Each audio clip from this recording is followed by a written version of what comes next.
ფინალში, თუმცა ფინალში მოუგო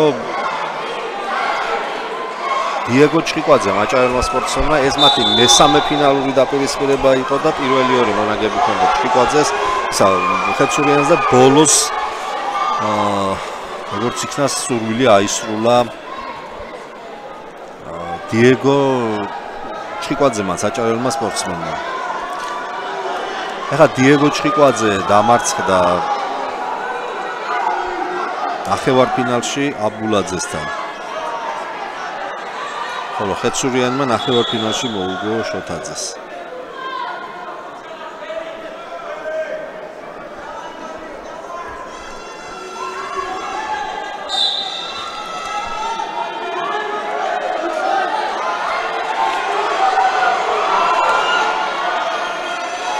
წამზე უფრო მეტი გავიდა 40 წამიც კი ჯერჯერობით რაიმე ილეთის მცდელობა რეალური მცდელობა არ ვინახავთ რომ ყოველი მოძრაობა ობიდონ გამოყანოს თუ შენ უპირატესობის მიტოვებას ამიჭება ეცოდება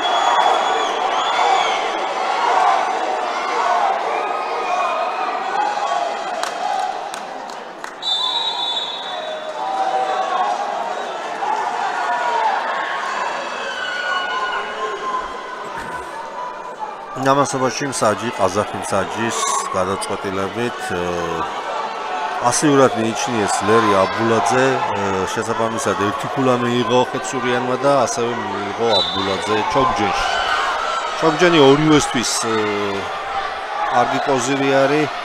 ნახოთ ვიში კოზირი უფრო ესეთი წონადი აღმოჩნდება ამ შემთხვევაში. თავს კარგად იცავს ახლა აბულაძეც და აქამდე ხელი შეკრა ვერ მოახერხა ხეთსურიანმა, მაგრამ ახლა უკვე შეეკრა. კიდევაც მოძრაობს ის ლეიბზე, მაგრამ ასევე მოძრაობდა აბულაძეს.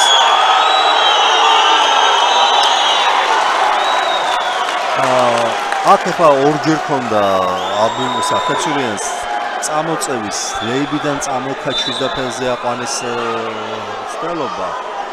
ხელში აყვანის მცდელობა ფელზე წამოდგომისა, თუმცა აბულაძემ შემიძლია დაიცვა თავი და რაც გამოჩნდა ამ ეპიზოდში ჩოგჯენში უფრო კარგი კოზირის მფლობელი ყოფილა ლერი აბულაძე.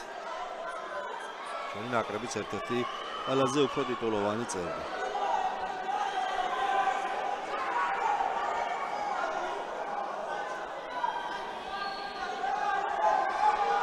ლერი აბულაძე მთლიანობაში საბოლოო ჯამში როგორც მე ვიცი აპირებს ნამდვილად წონითი კატეგორიის შეცვლას და ამ წონაში დამკვიდრებას. ეს ჩემპიონატიც ერთ-ერთი საცდელი ტურნირი არის. რამდენად შეძლებს იგი ახალ წონასთან ადაპტაციას, აქ ვთქვათ, აი ცოტა ოდენისი უხეშე სპორტსმენების მხრიდან.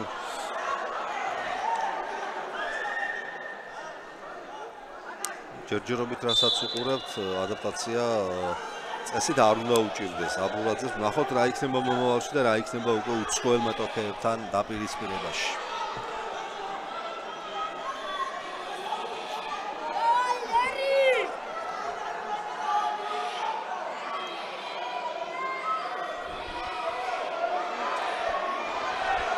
ჯერჯერობით ანგარიში გახლავთ 1-0. პირველი პერიოდის დასრულებამდე დარჩა 10 წამი.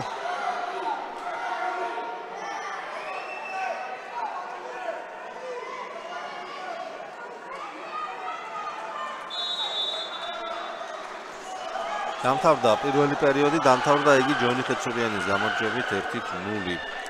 30 წამის შემდეგ დაიწყება გადამწყვეტი სამწუთიანი მონაკვეთი. მეორე პერიოდი ყოველთვის მნიშვნელოვანი არის, მაგრამ განსაკუთრებით აი ასეთ დაძაბულ შეხვედრებში, როდესაც ძალიან მცირე არის უპირატესობა ერთ-ერთი სპორტსმენისა და მეორეს თავისუფლად შეუძლია დეფიციტის აღმოფხვრა.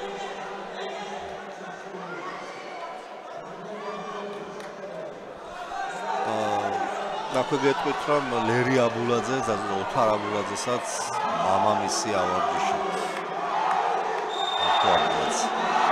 დაიწყო მეორე პერიოდი, რომელიც წესით პირველზე ბევრად უფრო დაძაბული უნდა გამოვიდეს.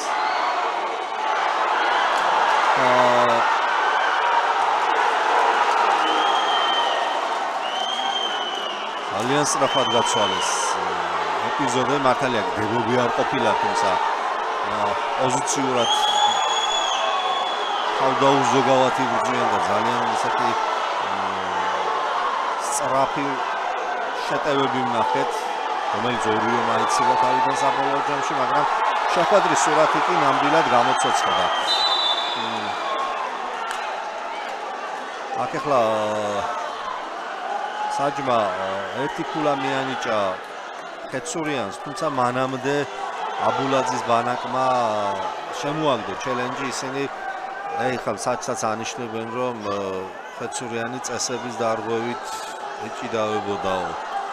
მაგრამ საჯი გადაწყვეტილებას არ ცვლის, არც კი თათბირობენ თვითონ საჯებიც არად მისცეს და მიანიჭეს მათ ხეცურიანს ერთი ქულა, რომელმაც ჩოგჯენში დააყენებინა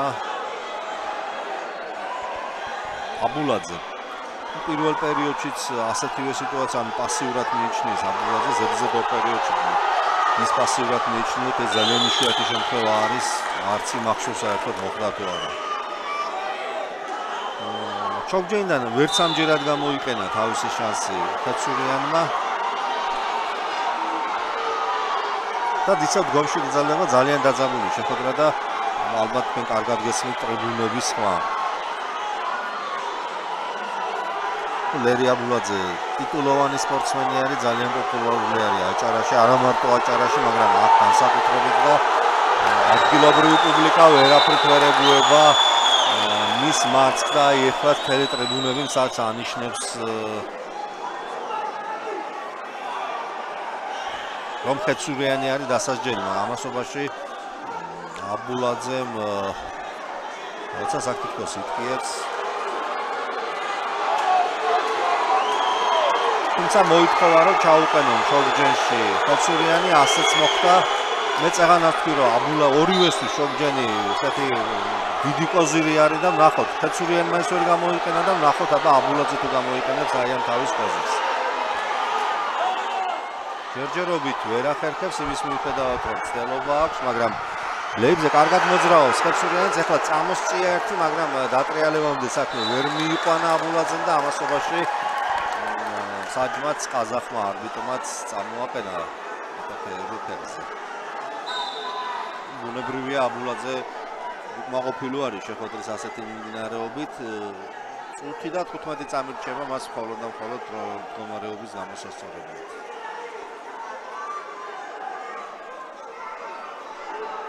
შეიძლება აქ არ არის ილეთები ბევრი გაკეთებული ამ შეხვედრაში, მაგრამ ის რომ ძალიან დაძაბული და დინამიური შეხვედრა არის, ამას ნამდვილად ვერ დავუკარგავ. აი ერთი წუთითაც არ მოდუნებულა თვითონ სპორტსმენები და შესაბამისად არც დარბაზი.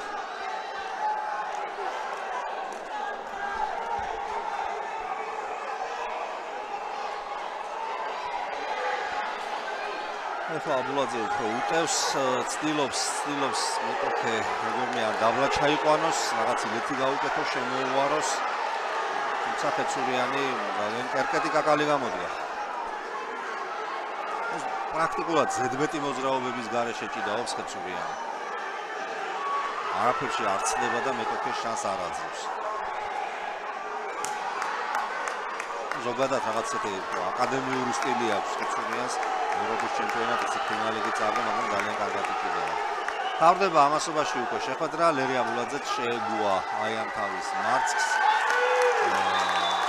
ობელი მწვრთნელები უკვე 5 წამით ადრე ერთმანეთს უწევდნენ გამარჯვებას, დასრულდა შეხვედრა.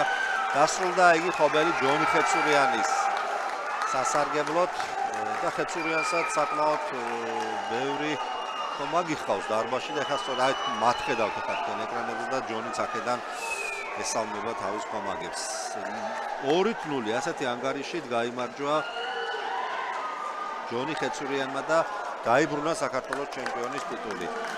ამჯერად ამდენად მე შემიძლია უკვე მოგახსენოთ 67 კილოგრამში საპრიზო სამეული ჩემპიონი ჯონი